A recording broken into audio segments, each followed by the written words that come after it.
Now the On Your Side forecast with Chief Meteorologist Scott Dorval.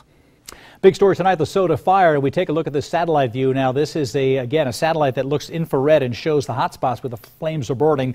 We don't get a lot of images. They come in every so often. This one at 3:27 this afternoon. Here is the Treasure Valley and the Soda fire starting down here north of Jordan Valley. And look at the expanse here. The red is all the active burning here, which has been going on. The orange is the last 12 hours or so. And you can see as we zoom in a bit here, closer to the Homedale area right in here, all this is active burning. And I'm sure they're really focusing on this region here where there are folks. And there's a lot of places down to the south here that concern me because the fire's raging over here, and this will probably continue to spread. And by Friday, when the winds start to shift, all of this could start to spread instead of growth to the north, more growth to the north and to the east. And you've got the Snake River over here and many communities along the river here. So this is a fire that we may be dealing with for some time to come. In fact, I got to show you a time-lapse picture. Let's take a look at the view of what it looked like earlier today. Now, this is looking towards the west or towards the south from Canyon County here, and we're looking down south, and this is a shot I showed you yesterday. Nothing much as far as smoke in the morning, and as you go through the day, the heat of the day causing the fire to explode and the smoke just billowing into the air.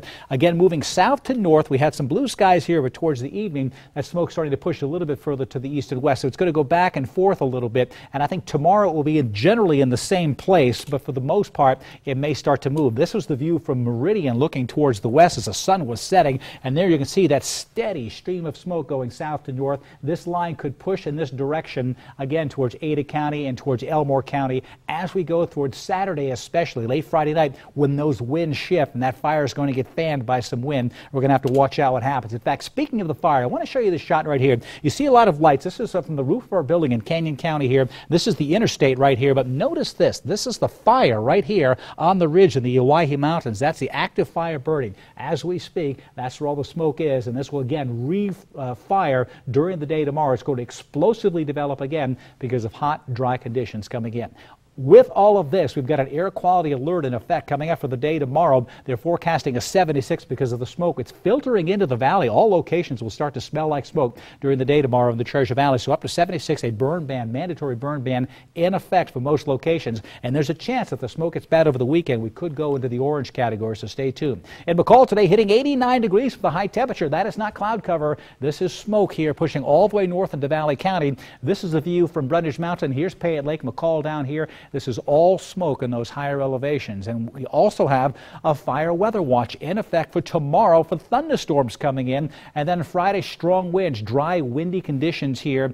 And this is going to be during the day on Friday. So lots to talk about for the next 24 to 36 hours. It could get a little bit crazy around the fire as we start to shift everything from north-south or south-north here and take that smoke plume and start to push it to the east and maybe have the fire growing to the east. So we're going to watch these storm systems down to the south here, which could build as this low pressure system with the cooler weather that's coming in starts to interact with that. That's where we have that big change coming in. And so we'll bring some rain and cooler temperatures, which is good news. Rain to the northwest, not the Treasure Valley, but we still have to deal with the wind in the interim. So here's that smoke cloud tomorrow, and temperatures above 100, at least 103. I would not be surprised to see 104 in Boise tomorrow. Mostly sunny, but a lot of smoke around the region, so keep that in mind. West Central Mountains, 100 in Garden Valley, 90s in Long Valley. Lots of smoke in this region as well, maybe as far east as Pine and Featherville, but probably to the west of there. Stanley Sun Valley in the 80s with a mix of sun and clouds tomorrow. Into the Magic Valley, Twin Falls, you'll hit 97. Watch out for a thunderstorm in the evening. My On Your Side extended forecast. That smoke could shift over the rest of the Treasure Valley into the weekend,